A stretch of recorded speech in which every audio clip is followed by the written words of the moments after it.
ప్రేక్షకులందరికీ నమస్కారం. 2024 సంవత్సరం డిసెంబర్ 29వ తేదీ నుండి జనవరి 4వ తేదీ వరకు గల వారఫలాల్లో ధనుసు రాశి వారికి ఎలా ఉండబోతుంది, అలాగే ఈ రాశి వారు చేయాల్సిన పరిహారాలు ఏమిటో తెలుసుకోబోయే ముందు మీరు ఏమైనా సమస్యలతో బాధపడుతుంటే వాటి పరిష్కారం కోసం మీరు స్క్రీన్ మీద కనిపిస్తున్న మా గురువు గారి నెంబర్ కి కాల్ చేసి మీ సమస్యలకి తగిన పరిష్కారం పొందండి. ఖచ్చితంగా మీ సమస్య పరిష్కారం అవుతుంది. అలాగే మీరు మొదటిసారి మా ఛానల్ ని చూస్తున్నట్లయితే వెంటనే సబ్స్క్రైబ్ చేసుకోండి. ఇక పూర్తి వివరాల్లోకి వెళ్తే ధనుసు రాశి వారికి ఈ వారం 3వ ఇంట్లో శని ఉండడం వల్ల మీరు ఉద్యోగాలతో సంబంధం కలిగి ఉంటే మీ గత ప్రయత్నాల ఆధారంగా మీకు ఇంక్రిమెంట్లు లభిస్తాయి. అలాగే ఈ వారం విద్యార్థులు కొత్త విషయాల వైపు ఆకర్షితులవుతారు. ఒత్తిడితో కూడిన పరిస్థితుల్ని అధిగమిస్తారు. మీ విధి యొక్క నక్షత్రం పెరుగుతుంది.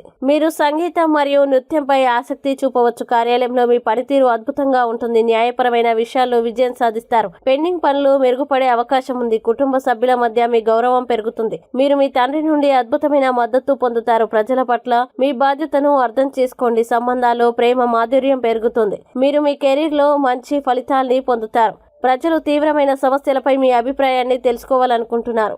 ఆదివారం నుండి గురువారం వరకు సమయం ఆహ్లాదకరంగా ఉంటుంది. అయితే వ్యాపారంలో ఆశించిన ఫలితాలు రాకపోవడం వల్ల కొందరికి కోపం రావచ్చు. మీ మనోబలం బలహీనంగా మారవచ్చు. మీ ప్రేమికులపై ఒత్తిడి చేయవద్దు. మీ తప్పుల్ని అంగీకరించడం నేర్చుకోండి. ఈ వారం ఎవరి మనోభావాల్ని అవమానించకండి. కుటుంబ సభ్యుల ఆనందాన్ని జాగ్రత్తగా చూసుకోండి. భార్యాభర్తల మధ్య సంబంధాలు బలహీనపడవచ్చు. పరిస్థితుల్ని ధైర్యంగా ఎదుర్కోండి. వారాంతంలో ఆకస్మిక ధనాన్ని ఖర్చు చేసే అవకాశాలు ఉన్నాయి. ధనుసు రాశి వారికి ఈ వారం చేయాల్సిన పరిహారాలు గనక చూసినట్లయితే గురువారం నాడు వృద్ధాప్య బ్రాహ్మణుడికి అన్నదానం చేయండి. వీడియోని లైక్ చేయండి, షేర్ చేయండి.